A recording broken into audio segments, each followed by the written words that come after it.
तो hello everyone, स्वागत है आपका एक नई वीडियो में। ये हमारी एनालिसिस की वीडियो होने वाली है, नई सीरीज जिसमें डेली हम एनालिसिस डालेंगे निफ्टी बैंक निफ्टी का, और जिसकी भी एक्सपायरी होगी साथ में। इन केस जैसे आज मिड कैप की एक्सपायरी है तो मिड कैप का भी डालेंगे। शुरू करते हैं सबसे पहले बैंक निफ्टी से। बैंक निफ्टी 3-4 दिन से लगातार आप देख सकते हो यार फॉल हो रहा है, बहुत मेजर फॉल हमें देखने को मिला है। वन डे टाइम फ्रेम में हम देखेंगे तो देख सकते हो यार कब से एक दो पिछला वीक पूरा रेड गया, एक बीच में ये पॉज कैंडल बनी थी और उसके बाद एक गैप डाउन, और काफ़ी अच्छा हमें मिला है देखने को कि भाई कितना बड़ा हमें फॉल मिला है। देख सकते हो आप 4-5% का हमें फॉल मिल चुका है, बट इट्स ओके।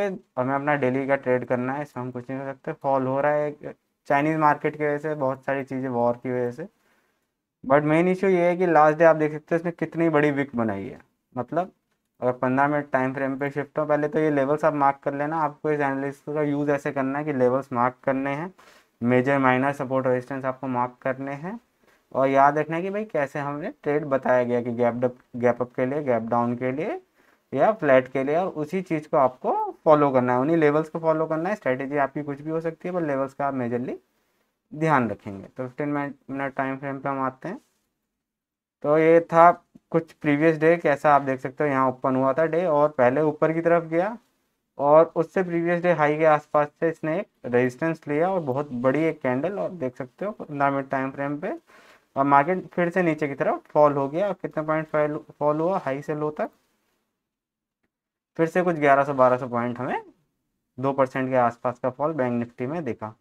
तो ये जो ऊपर जाके नीचे आया है इसकी वजह से ये जो जोन है मेजरली, ये वाला जोन मैं आपके लिए मार्क कर देता हूँ, यहाँ से यहाँ वाला जोन, ये कुछ ये 600 पॉइंट का जोन है। तो ये जोन में आपको डायरेक्शन पकड़ना बड़ा मुश्किल रहेगा, क्योंकि हो सकता है मार्केट ऊपर जाए, इस ये वाले रेजिस्टेंस से नीचे आ जाए। तो ये डिपेंड करेगा मार्केट गैप अप ओपन होता है या गैप डाउन ओपन होता है। तो फर्स्ट केस हम देखते हैं, अगर मार्केट फ्लैट ओपन होता है, यहीं कहीं ओपन होता है, तो ये हमारा एक स्मॉल रेजिस्टेंस का काम करेगा। या तो इसके रिवर्सल पे आप ट्रेड करेंगे, या फिर इसका जब ब्रेकआउट हो जाएगा तो यहाँ से यहाँ तक, मतलब टारगेट आपको छोटा रखना है। या फिर आप एक काम कर सकते हो कि दूर का कॉल और पुट आप सेल कर सकते हो, बीच के डिके का फायदा उठा सकते हो, जब तक ये कोई दोनों में से कोई सा लेवल ब्रेक नहीं होता। इससे क्या रहेगा, आपको डिके का फायदा रहेगा, कुछ पॉइंट्स आपके आ जाएंगे, और जिस तरफ को फिर मार्केट मूव करे आप अपनी पोजीशन को स्विच कर सकते हो। पर अगर मेन दिक्कत ये है कि अगर ये फ्लैट कहीं ओपन होता है, हल्का बहुत गैप अप भी ओपन होता है, तो इसकी डायरेक्शन पकड़ना काफ़ी मुश्किल है, क्योंकि हमें फिर नीचे की डायरेक्शन के लिए इसके ब्रेकडाउन का वेट करना पड़ेगा, और ऊपर के लिए हमें इस लेवल का वेट करना पड़ेगा जो है 52-400 का लेवल और 51-300 का लेवल।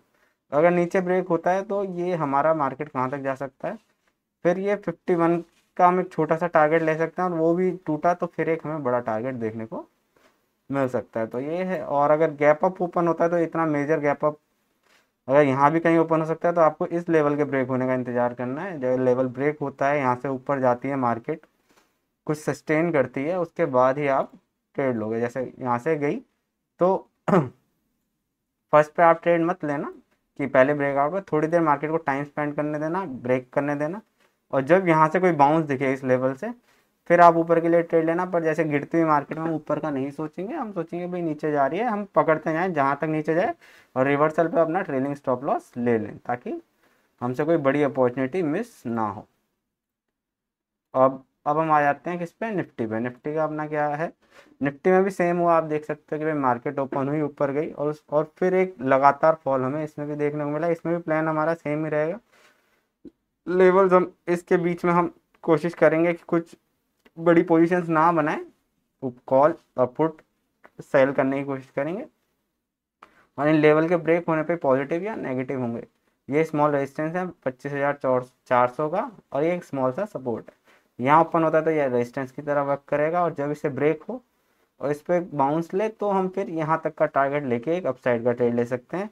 और यहीं कहीं ओपन होता है और यहाँ से एक बाउंस देके नीचे की तरफ दिखा है, तो हम एक यहाँ तक का ट्रेड ले सकते हैं। मेजर ये है कि इस मूव की वजह से ये जो जोन है, ये मेजरली नो ट्रेडिंग जोन, या फिर आप कह सकते हो अगर सेलिंग करते हो तो सेलर्स का जोन बन गया है। तो इसी को आप फॉलो करना, और ज़्यादा अगर आप ओवर एनालिसिस करोगे तो फिर आप परेशान रहोगे कि यहाँ से टर्न हो जाएगा, यहाँ से टर्न हो जाएगा। ऐसा नहीं सोचना है, मार्केट जैसे जैसे गिर रहा है मार्केट को हमें मोमेंटम को और डायरेक्शन को फॉलो करना है। अब आते हैं हम निफ्टी मिड कैप पे, जिसकी आज है एक्सपायरी। कि लोग एक्सपायरी बहुत ट्रेड करते हैं, एक्सपायरी में हीरो ज़ीरो पता नहीं क्या क्या करते हैं, मैं एक्सपायरी में सेलिंग करता हूँ। तो इसमें भी कुछ सेम सा ही सिनेरियो, पर ये फिर इतना ज़्यादा फॉल नहीं हुआ जैसे आप देख सकते हैं इसमें। ये वहीं पे मतलब जहाँ से ओपन हुआ था वहीं जाके थोड़ा क्लोज हो गया। तो अब निफ्टी मिड कैप आपको पता है कि अपना अलग ही चाल चलता है, तो इसका एनालिसिस सिंपल रहेगा। इसमें मैंने नीचे के 2 लेवल मार्क कर दी कि अगर मार्केट यहाँ कहीं ओपन होता है, अपने जोन में ओपन हो जाता है, तो प्लान हमारा सिंपल रहेगा कि ये ब्रेकडाउन होने पे हमें नीचे का ही ट्रेड इनिशिएट करना है। अगर स्टॉप लॉस हो जाता है तो हम एक्सेप्ट कर लेंगे, पर अभी जब तक मार्केट नीचे जा रही है, जब तक मार्केट दिखा रही है कि मैं नीचे जा रही हूँ, हमें नीचे का ही सोचना है, ऊपर के बारे में नहीं सोचना। पर एकदम से हमें फर्स्ट कैंडल जैसे पहली कैंडल ब्रेक कर गई तो हमें ट्रेड नहीं लेना है, फिर हम थोड़ा सा वेट करेंगे।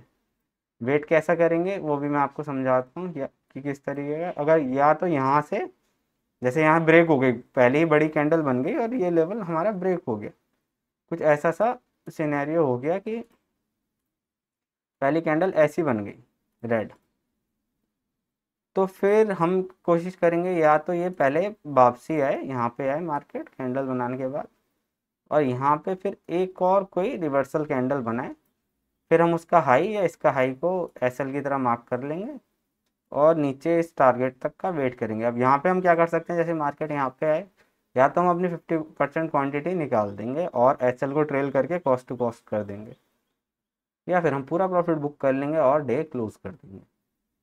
और अगर आपको बड़े टारगेट के लिए बैठना है तो यही रहेगा कि आप कुछ क्वांटिटी निकाल दें और अपना एसएल ट्रेल कर दें, ताकि अगर ये रिवर्स भी हो जाता है तो आप ये जो मूव कैच किया है इसका फ़ायदा आप उठा सको, और हाफ क्वांटिटी आपकी रहेगी, और इन केस ये और ब्रेकडाउन होकर नीचे चले जाता है तो फिर आपको एक लंबा सा बड़ा सा प्रॉफिट मिल सके। तो ये तो रहा अगर ये फ्लैट ओपन होता है। अब चेक कर लेते हैं अगर यही गैप डाउन या गैप अप ओपन होता है तो हमारा प्लान क्या रहेगा। अगर ये गैप अप ओपन रहता है, हो जाता है, यहाँ कहीं गैप अप ओपन होता है, तो ये मैंने रेजिस्टेंस मार्क कर रखा है, ये लेवल भी आप चेकआउट कर सकते हो। ये है हमारा 13,060 का लेवल। मतलब जब तक ये ब्रेक ना हो अच्छे से और मार्केट सस्टेन ना हो जाए तब तक आप पॉजिटिव व्यू मत बनाना। हो सकता है यहाँ पे जाए और फिर एक सिमिलर रिएक्शन हमें मार्केट दिखाए और एक सिमिलर सा फॉल हमें देखने को मिल जाए, क्योंकि मार्केट अपने आप को बहुत बार रिपीट करती है और कोई बहुत बड़ी बात नहीं होगी कि यहाँ से मार्केट रिपीट कर दे। तो ये 2 लेवल जब तक अच्छे से क्रॉस ना हो जाए आप एक तरफ का व्यू मत रखना और बहुत बड़े टारगेट्स मत रखना। इसके बीच में ये जो पूरा एरिया है इसमें तो आप बहुत बड़ा टारगेट नहीं रख सकते, इसमें आपको छोटे टारगेट ही लेने पड़ेंगे। अगर बड़े टारगेट के लिए जाओगे तो हो सकता है आपका एसएल हिट हो जाए फालतू में, आप परेशान हो, तो ऐसा नहीं करना है। तो ये थी सिंपल सी एनालिसिस, होप आपको समझ आई होगी। लेवल्स को मार्क कर लेना, लेवल्स को कॉपी कर लेना, या अपने लेवल से एक बार चेक कर लेना कि हम लेवल्स मैच हो रहे हैं, और इसी अपने लेवल्स को फॉलो करना। इसी तरीके से आपको इस एनालिसिस का फ़ायदा उठाना है। और होप आपको पसंद आ रहा होगा, और पसंद आ रहा होगा तो वीडियो को लाइक करना, शेयर करना, चैनल को सब्सक्राइब करना, ताकि और भी अच्छी अच्छी वीडियोज़ आपके लिए आती रहें।